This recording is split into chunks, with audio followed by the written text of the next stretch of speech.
the brother of King Henry VIII, Arthur Tudor, Prince of Wales. Henry VII rose to power in England following his victory over Richard III at the Battle of Bosworth Field in 1485.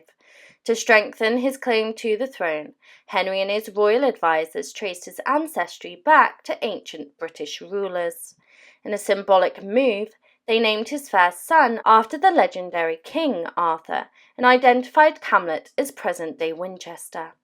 Henry's wife, Elizabeth of York, gave birth to their son in Winchester, further cementing the connection to Arthurian legend. Now, let's explore the life of Arthur Tudor, the Prince of Wales. Arthur was born on the 20th of September 1486 at St. Swithin's Priory as the eldest child of Henry and Elizabeth. He symbolised the unity between the House of Tudor and the House of York, marking the end of the Wars of Roses. Arthur also inherited the title of Duke of Cornwall at birth. His baptism at Winchester Cathedral was confirmation by Bishop John Alcock, marked his formal entry into the royal family. Notable figures such as John de Vere, Thomas Stanley, and Queen Elizabeth Woodville were among his godparents. Initially, Arthur was cared for by Elizabeth Darcy, who had previously served Edward IV's children. Upon becoming Prince of Wales in 1490, Arthur had his own household, reflecting his royal status. Henry VII and Elizabeth had 6 more children, but only Margaret, Henry, and Mary survived to adulthood. Arthur shared a strong bond with his siblings, especially Margaret and Henry. Arthur's journey into knighthood began in 1489, when he was made a Knight of the Bath. He was formally appointed Prince of Wales and Earl of Chester in 1490 at the Palace of Westminster. His ceremony included a grand procession down the River Thames, and Arthur was also inducted into the Order of the Garter at St George's Chapel in Windsor Palace in 1491. Alongside his formal education, Arthur excelled in activities like archery and dance under esteemed tutors. By 1501, it was widely believed that Arthur's supposed frail health, which had been discussed since 1502, was actually a misunderstanding of a letter from that year. However, there are no contemporary accounts of Arthur being in poor health. As he grew up, Arthur was recognised for his remarkably tall stature for his age and was considered handsome by the Spanish court. He bore a resemblance to his brother Henry, known for his striking looks, sharing features like reddish hair, small eyes, and a prominent nose. Despite being perceived as delicate overall, Arthur's friendly and gentle nature garnered him admiration. In May 1490, Arthur was appointed as the warden, responsible for the security of the border between England and Scotland, overseeing all the marches towards Scotland, with the Earl of Surrey acting as his deputy. He began participating in peace commissions from 1491, and when his father travelled to France in October 1492, Arthur took on the duties of Keeper of England and King's Lieutenant. Following the example of Edward IV, Henry VII established a Council of Wales and the marches to assert royal authority in the area, appointing Arthur as its leader. Although the council had been created in 1490, Jasper Tudor, the Duke of Bedford, formally headed it. Arthur was sent to Wales in 1501 at the age of 15 to further consolidate royal control. In March 1493, Arthur was granted the authority to appoint justices of Oyer and Terminer, empowering the council to handle legal matters and investigate franchises. He received support from members of the English, Irish, and Welsh nobility, including Gerald Fitzgerald, the 9th Earl of Kildare, who had been brought to the English court due to his father's involvement in the crowning of Lambert Simnel during Henry VII's reign. Regarding marriage, Henry VII intended to strengthen the Anglo-Spanish alliance against France by marrying Arthur to a daughter of the Catholic monarchs, Isabella I of Castile and Ferdinand II of Aragon. Catherine, the youngest daughter of Ferdinand and Isabella, was proposed as a suitable match for Arthur. The Treaty of Medina de Campo in March 1489 outlined their marriage once they reached marriageable age, with Catherine's dowry set at 200,000 crowns. The marriage was granted in February 1497, and a proxy marriage took place on the 25th of August. 2 years later, a formal proxy marriage was conducted at Arthur's Tickenhill Manor in Bewdley, near Worcester. In a letter from October 1499, Arthur expressed his deep affection for Catherine, eagerly anticipating their union and referring to her as his beloved spouse. Until the 20th of September 1501, Arthur and Catherine communicated in Latin. But upon turning 15, Arthur was considered old enough for marriage. Catherine arrived in England on the 2nd of October, and they met for the first time on November the 4th at Dogmas Field in Hampshire. Despite Arthur's pledge to be a devoted husband, they faced difficulties in understanding each other due to differences in their Latin pronunciation. Despite these linguistic hurdles, Catherine arrived in London on the 9th of November. The wedding took place on the 14th, 1501, at St. Paul's Cathedral, with both adorned in white satin. The ceremony was conducted by Henry Dean, Archbishop of Canterbury. The newlyweds were then entertained at Baynard's Castle. Following the ceremony, a traditional wedding ceremony organised by Arthur's grandmother, Lady Margaret, took place. Catherine was led to the bridal chamber, where she was prepared and placed in bed, joined by Arthur. After a month at Tickenhill Manor, Arthur and Catherine moved to Ludlow Castle in Wales. Despite initial reluctance from Henry VII, Catherine was ordered to join Arthur.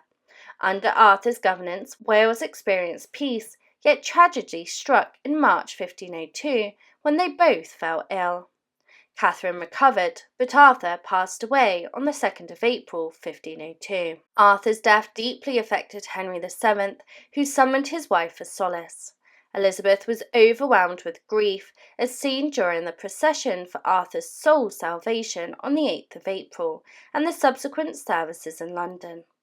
Arthur's body was transported to Worcester Cathedral on the 25th of April, with Catherine not attending the funeral. Discussions arose about betrothing Catherine to the new heir, Henry, with the Pope granting a dispensation. Henry VIII ascended the throne on the 22nd of April 1509 and married Catherine on the 11th of June. They had 6 children, but only Mary survived. Despite Henry's later desire to annul the marriage, Catherine maintained her innocence. Arthur's premature death marked the beginning of significant changes, with Henry VIII's reign altering England's course. Despite Arthur's brief life, his legacy remains shrouded in mystery, leaving many historians with many unanswered questions. The sister of Henry VIII, Mary Tudor. This woman's life was full of royal intrigue, diplomatic manoeuvres, and unwavering defiance. Born amidst the grandeur of the Tudor era in 1496, she stood as the younger sister of Henry VIII and the cherished daughter of Henry VII. With both regal lineage and striking beauty at her disposal, she effortlessly captivated the courts of Europe. At the tender age of 18, she found herself wedded to the 52-year-old King Louis XII of France, a union orchestrated for political purposes only. Yet her reign as Queen of France was fleeting, overshadowed by the untimely death of Louis XII merely 3 months into their marriage, leaving her a very young widow. Undeterred by conventions, she followed her heart and defied royal expectations by marrying her true love, Charles Brandon, the Duke of Suffolk, without the consent of her powerful brother, Henry VIII. In a world where monarchs held sway and courtly etiquette reigned supreme, she forged her own path marked by passion and resilience, cementing her status as one of the most intriguing figures of the Tudor era. Let us delve into the extraordinary life of Mary Tudor, Queen of France, whose journey began on the 18th of March 1496 in the regal chambers of Sheen Palace. As a young surviving offspring of Henry VII and Elizabeth of York, her arrival was heralded by historical documents authorising payments to her nurse, Anne Scarron. Renowned scholar Aramis also attested to her early years, recalling her veracity as a spirited 4-year-old. By the age of 6, Mary's royal standing warranted an extensive entourage, including tutors, attendants, and a personal physician. Her education was comprehensive, spanning languages, music, dance, and needlework under the tutelage of her devoted governess. Mary shared a special bond with her brother, the future Henry VIII, who honoured her by naming his first surviving child after her, destined to become Queen Mary I. Their childhood was marked by shared grief following the loss of their mother when Mary was just 6 years old.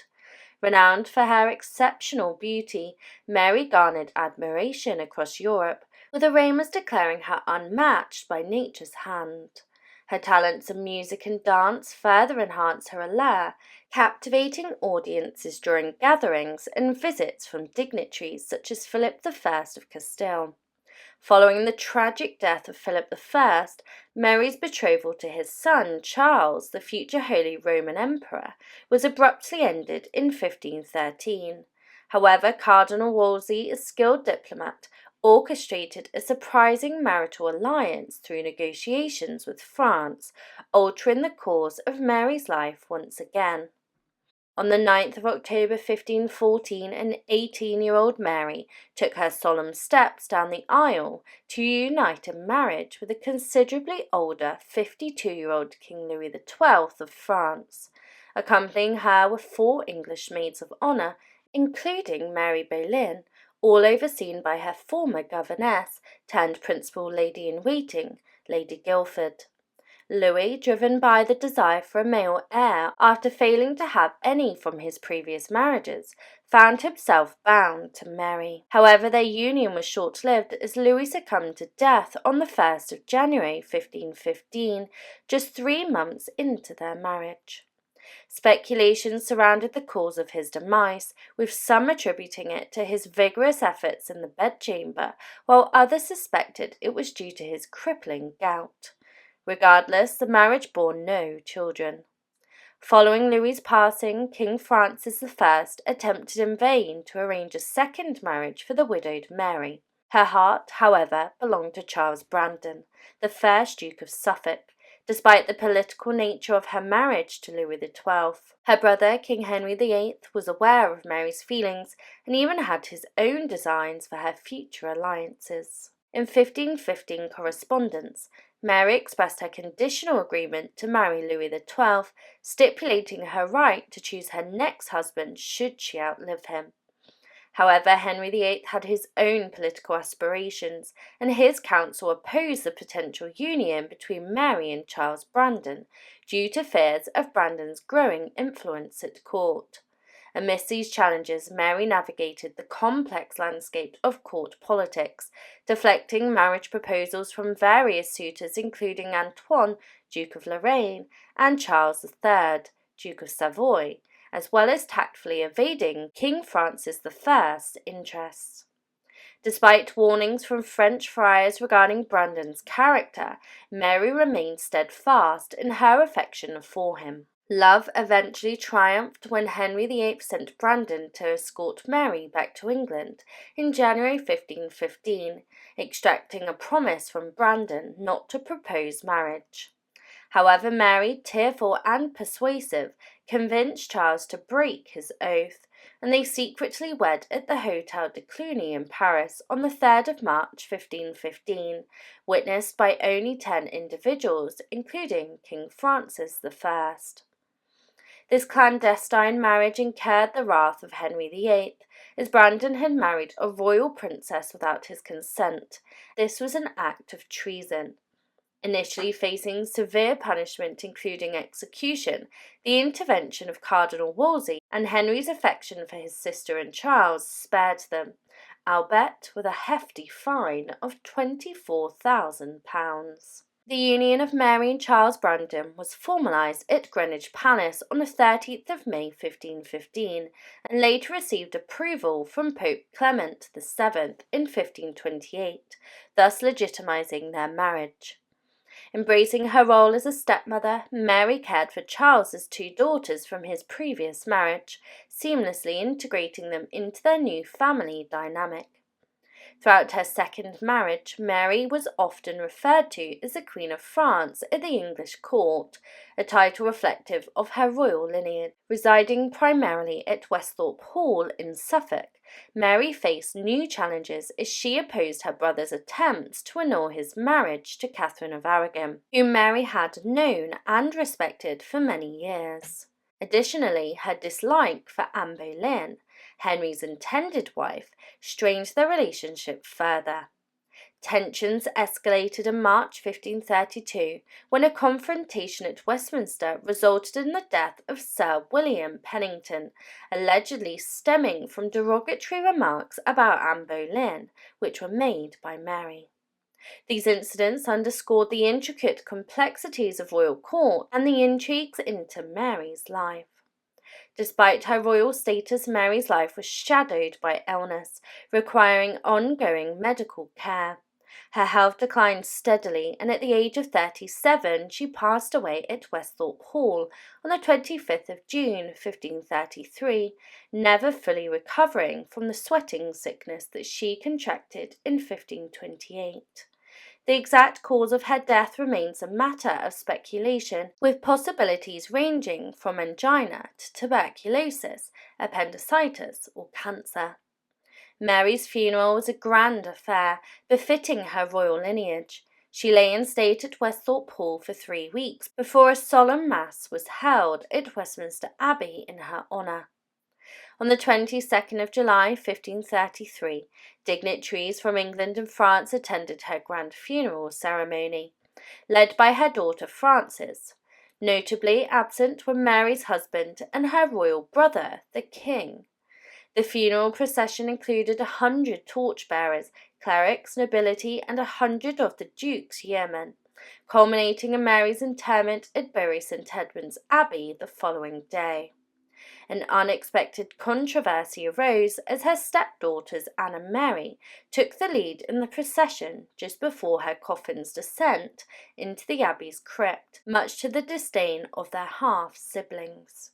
Mary's remains were later moved to St Mary's Church, Bury St Edmunds, after the dissolution of the monastery in 1538. A turn of events in 1784, her coffin was opened and locks of her hair were taken as souvenirs by curious individuals. Despite her passing, Mary Tudor's legacy endures as a woman who defied convention and asserted her desires in a world dominated by the whims of kings. Her story serves as a reminder of the enduring power of the human spirit in the face of adversity, marking her as one